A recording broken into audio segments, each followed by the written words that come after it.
Assalamualaikum warahmatullahi wabarakatuh. Kembali lagi di channel Marsha Subiakto. Pada kesempatan kali ini kita akan kembali membahas informasi menarik. Kali ini kembali terkait dengan P3K atau pegawai pemerintah dengan perjanjian kerja. Jadi pada kesempatan kali ini kita akan coba bahas terkait dengan berita atau informasi menarik dari Dirjen GTK ya, Guru dan Tenaga Kependidikan, Ibu Profesor Nunuk Suryani.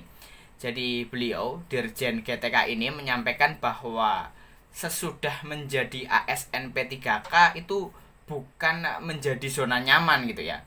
Artinya para honorer atau tenaga non ASN yang sudah jadi P3K bukan malah menjadi bermalas-malasan, berleha-leha, tetapi harus lebih mengembangkan kompetensinya.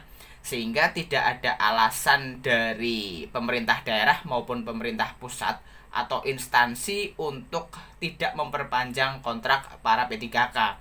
Jadi tentunya para P3K seharusnya harus lebih bekerja lebih giat, bekerja lebih keras, lebih disiplin, lebih meningkatkan kompetensi agar itu tadi tidak ada alasan dari instansi untuk tidak memperpanjang kontrak teman-teman P3K.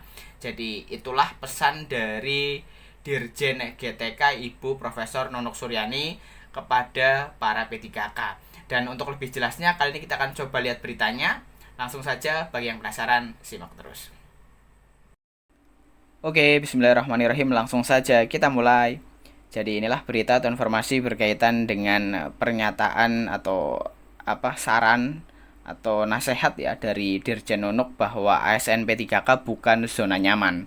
Diberitakan oleh cpnn.com, judulnya Dirjen Nunuk ingatkan guru dan tendik ASN P3K bukan zona nyaman. Kita coba bacakan ya. Pemerintah menyelesaikan masalah honorer lewat jalur pegawai pemerintah dengan perjanjian kerja. Tercatat 700 lebih guru honorer sudah menjadi ASN P3K. Sedangkan tenaga kependidikan jumlahnya sangat minim. Pemerintah baru fokus memprioritaskan honorer teknis administrasi termasuk tendik pada seleksi P3K 2024. Namun, honorer yang sudah diangkat menjadi ASN P3K diwanti-wanti untuk berkinerja baik. Sebab status ASN P3K belum tentu aman bagi yang berkinerja buruk. Guru honorer dan tendik yang sudah diangkat menjadi ASN P3K jangan berleha-leha dan merasa sudah di zona nyaman, kata Direktur Jenderal Guru Tenaga Kependidikan Kementerian Pendidikan, Kebudayaan, Riset dan Teknologi Nunuk Suryani, Kamis 30 Mei 2024. Dirjen Nunuk mengingatkan status ASN P3K merupakan awal perjuangan guru dan tendik. Selain harus meningkatkan kinerja yang dilaporkan secara berkala di aplikasi pengelolaan kinerja, ASN P3K harus meningkatkan kompetensinya.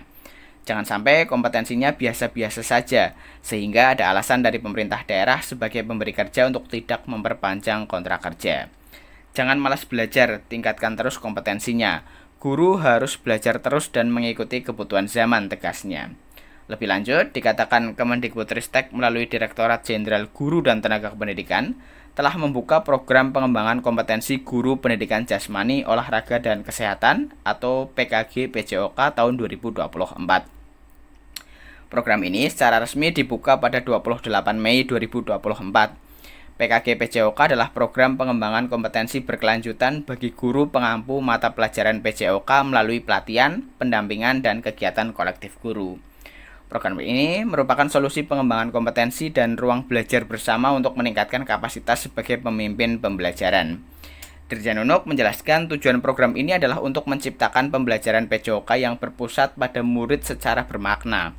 Selama ini praktek pembelajaran PJOK cenderung eksklusif karena hanya bersandar pada bakat dan bentuk fisik, gender, dan abilitas. Saat ini program PKG PJOK menekankan pada pembelajaran untuk semua peserta didik, ungkapnya. Selain itu, Nunuk juga menyampaikan harapan terkait masa depan murid Indonesia melalui program prioritas ini. Harapan jangka panjangnya, anak-anak para murid Indonesia dapat berpartisipasi secara mandiri dalam aktivitas jasmani di sepanjang hayat. Dalam kesempatan yang sama, Direktur Kepala Sekolah, Pengawas Sekolah, dan Tenaga Kependidikan Kasiman menjelaskan pelaksanaan seleksi dan pendidikan program PKG PJOK tahun 2024 dibagi menjadi 2 gelombang. Total peserta 3.570 guru. Gelombang pertama diikuti 1.481 guru penggerak pengampu mata pelajaran PJOK. Sementara gelombang kedua diikuti oleh 2.089 guru pengampu mata pelajaran PJOK dengan latar belakang PJOK. Semua peserta akan mengikuti pendidikan program PKG PJOK selama 3 bulan dengan didampingi oleh 186 orang fasilitator. Setelah itu, peserta yang dinyatakan lulus pendidikan akan menjadi fasilitator diseminasi di wilayah masing-masing.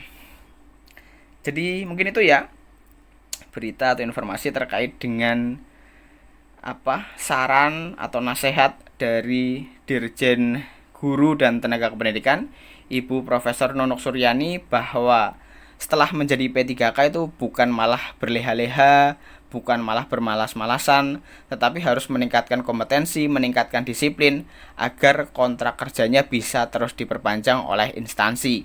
Karena tentunya instansi pasti akan melihat ya dengan sangat jeli, dengan sangat teliti bahwa seorang P3K yang tidak disiplin, bermalas-malasan, tidak menunjukkan kinerja yang baik, nantinya bisa tidak diperpanjang kontraknya. Jadi tentunya ini merupakan nasihat atau saran yang sangat baik dari Dirjen GTK yang semoga bisa diikuti oleh seluruh P3K. Jadi mungkin itu ya informasi yang bisa disampaikan pada kesempatan kali ini. Jika ada tanggapan atau pertanyaan, silahkan tinggalkan di kolom komentar. Terima kasih, mohon maaf bila ada kesalahan. Wassalamualaikum warahmatullahi wabarakatuh.